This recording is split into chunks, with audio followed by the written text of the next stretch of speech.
মাহমুদুল্লাহ মুশফিকের জায়গায় সোহান এবং অঙ্কনকে চান সাংবাদিক দেব চৌধুরী। বাংলাদেশ জাতীয় ক্রিকেট দলে বড় ধাক্কা আসতে পারে ওয়ানডে ফরম্যাটে।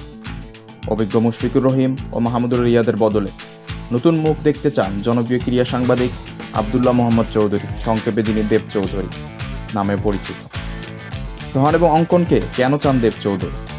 সম্প্রতি একটি লাইভ শোতে সাংবাদিক দেব চৌধুরী স্পষ্টভাবে বলেন, এখন সময় এসেছে বাংলাদেশ দলকে তরুণদের হাতে তুলে দেয়া।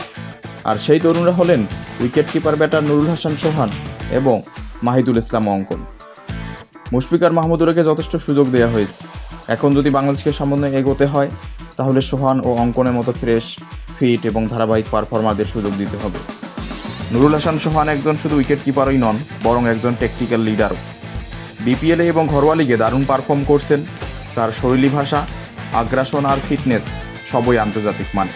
তাকে এখনই সুযোগ দেওয়া হতে পারে আন্তর্জাতিক ক্রিকেটে বাংলাদেশের জন্য একটা ভালো সুযোগ। তার স্ট্রাইক রেট হচ্ছে 130+, যা টি-20-র জন্য সহজাত ব্যাটিং, এবং তার উইকেট কিপারে ক্যাচিং দক্ষতা হচ্ছে 90%-রও বেশি, এবং তিনি নেতৃত্ব দিতেও সমানভাবে পারদর্শী। সিলেট, খুলনা এবং রংপুরের মতো ফ্র্যাঞ্চাইজিগুলোকে বিপিএলে এবং ডিপিএলের মতো লিগেও তিনি পারফর্ম করতেছেন এবং নেতৃত্ব দিচ্ছেন। অপরদিকে অঙ্কন হচ্ছেন বাংলাদেশের নতুন তারকা ব্যাটসম্যান। এই অঙ্কন একজন সম্ভাবনাময় তরুণ ব্যাটার এবং উইকেট কিপার, যিনি ব্যাট হাতে সাম্প্রতিক কিছুদিন থেকে খুবই পারফরমেন্স করতেছেন এবং তার পারফরমেন্স চোখে দেখার মতো। এবং অনূর্ধ্ব-19 থেকে ধারাবাহিকভাবে ভালো পারফর্ম করছেন।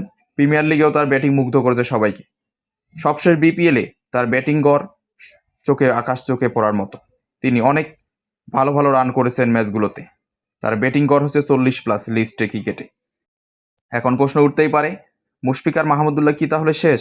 সাংবাদিক দেব চৌধুরীর মতে তারা বাংলাদেশ ক্রিকেটের লিজেন্ড হলেও সাম্প্রতিক সময়ে তাদের ফর্ম ও ফিটনেস নিয়ে প্রশ্ন উঠেছে। মাহমুদুল্লাহ শেষ 10 ইনিংসে মাত্র একটি 50, মুশফিকের স্ট্রাইক রেট হচ্ছে 80-র নিচে, যা হচ্ছে তাদের দল থেকে বাদ পড়ার জন্যই যথেষ্ট। দলের সাথে কঠিন সিদ্ধান্ত নিতেই হবে, এমনটাই মত দেব চৌধুরীর। আর সিদ্ধান্তই যদি হয় ভবিষ্যতের জন্য প্রস্তুত হওয়া, তাহলে সোহান এবং অঙ্কন হতে পারেন নতুন যুগের প্রতিনিধি।